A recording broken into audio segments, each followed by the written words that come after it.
En savoir plus. En savoir plus. En savoir plus. En savoir plus, c'est votre émission de culture générale sur Radio La Lumière.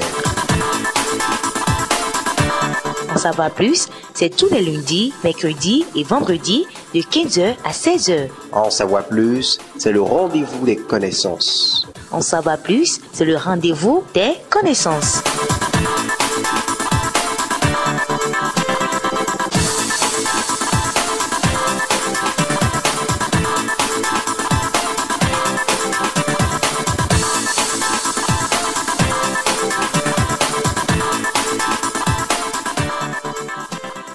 Mesdames et messieurs, bonsoir et bienvenue sur votre émission En savoir plus. Elle reçoit pour vous Dr Luc Duyon. Il est enseignant-chercheur au département de géographie et de l'aménagement du territoire à l'université Thabo-Makalavi. Dr Luc Duyon, bonsoir. Bonsoir monsieur le journaliste.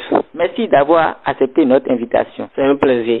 Alors merci beaucoup à vous, auditrices et auditeurs du radio La Lumière. Le thème de cette émission est risque hydroclimatique et élevage des bovins. Alors, d'entrée de cette émission, Dr Luc Duyon, que peut-on comprendre de l'élevage des bovins? En termes clairs, quand on parle de l'élevage des bovins, c'est l'élevage des bœufs. Et dans notre pays, vous savez que ce métier est plus destiné aux peuls. Donc, c'est ce que nous pouvons comprendre de l'élevage des bovins. C'est juste l'élevage des bœufs. Merci beaucoup à vous. Alors, quels sont les risques hydroclimatiques liés à l'élevage des bovins? Comme risque hydroclimatique de façon générale dans notre pays au Bénin, nous pouvons parler des inondations et de la sécheresse. Ce sont ces deux grands risques hydroclimatiques que nous rencontrons au Bénin et qui impactent l'élevage des bovins. Comme vous le savez, quand les inondations surviennent, les éleveurs ont des difficultés à faire déplacer leurs troupeaux pour aller au pâturage. Donc parfois on note aussi la prolifération d'un certain nombre de microbes ou de pathologies qui impactent négativement la santé de ces animaux. Quand on vient au niveau de la sécheresse, c'est le risque qui impacte plus l'élevage. Parce que du coup, quand la sécheresse s'installe, les éleveurs ont des difficultés à alimenter leurs animaux. Ils ont des difficultés à abreuver également ces animaux-là. Donc du coup, ils se déplacent sur des centaines de kilomètres pour aller trouver quelques pâturages pour que les animaux puissent trouver satisfaction, pour que ces animaux puissent trouver à manger.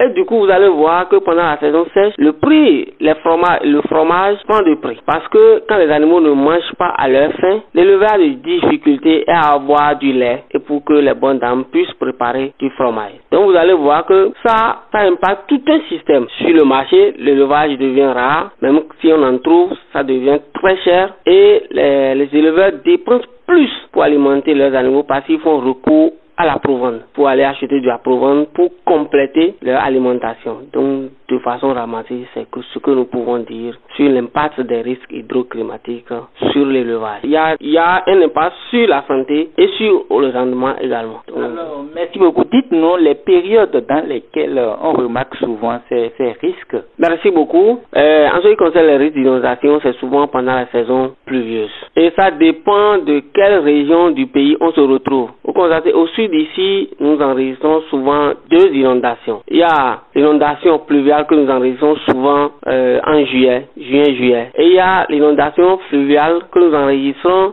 souvent en septembre. Nous enregistrons. Mais en ce qui concerne la sécheresse, c'est à partir du mois de décembre jusqu'au mois de mars.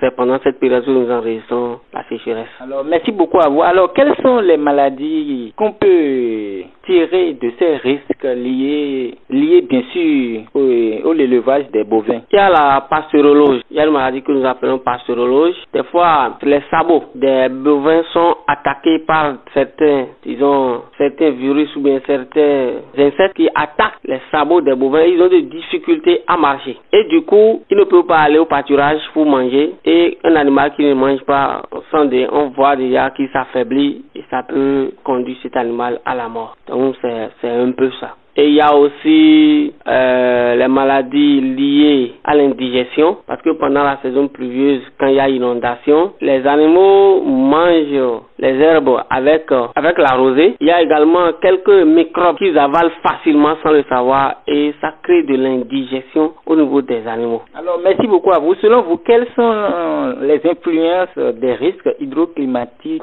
liés à l'élevage des bovins sur la santé de l'homme? Naturellement, quand on parle des risques hydroclimatiques, ça a assez d'impact sur la santé de l'homme également, parce que vous avez constaté quand il y a inondation, il y a la prolifération des moustiques, donc du coup, il y a le paludisme qui sévit. Il y a également les maladies diarrhéiques liées à la pollution des eaux.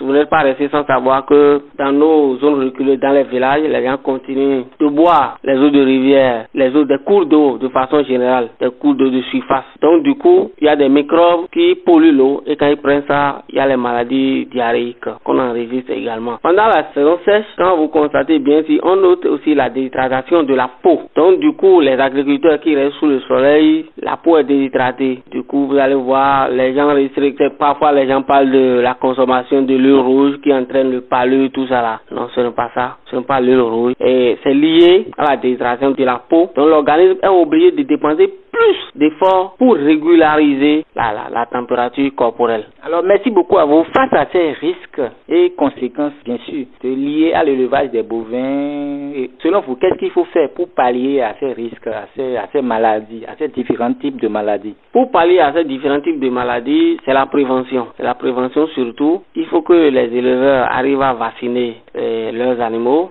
ou bien prévoir des produits pour qu'en période de ces risques, ils puissent donner ces produits-là aux animaux ou bien des produits qui peuvent compenser le vide créé par l'insuffisance de pâturage. C'est un peu ça. Donc de façon générale, c'est la prévention. Il faut prévenir ces risques-là et prendre des dispositions idoines pour que ces risques ne nous surprennent pas. Et en ce qui concerne la santé de l'homme, qu'est-ce qu'il faut faire? En ce qui concerne la santé de l'homme, comme je l'ai dit, c'est toujours la prévention. Parce que quand on sait que nous sommes dans des zones inondables, il faut qu'on quitte ces zones avant que les inondations s'installent. Et dormir sous moustiques quand il y a les inondations, je crois que de façon globale.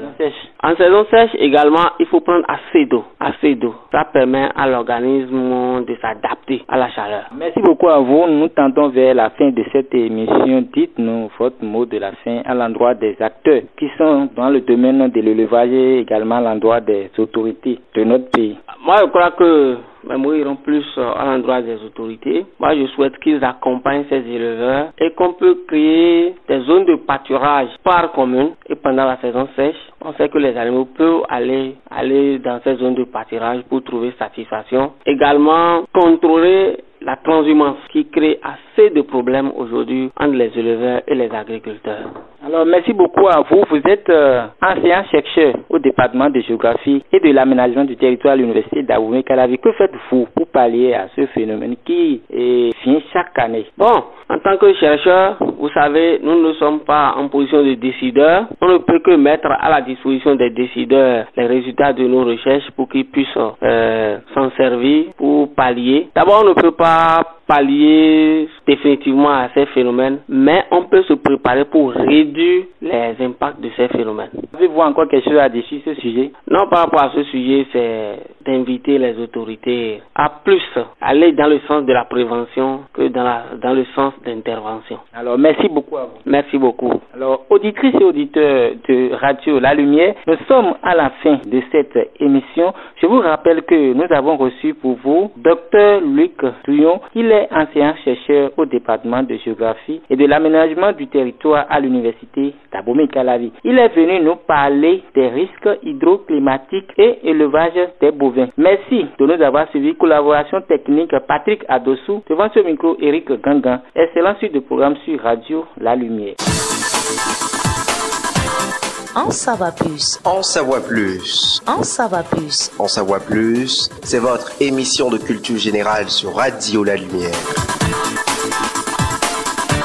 En savoir plus, c'est tous les lundis, mercredis et vendredis de 15h à 16h. En savoir plus, c'est le rendez-vous des connaissances. En savoir plus, c'est le rendez-vous des connaissances.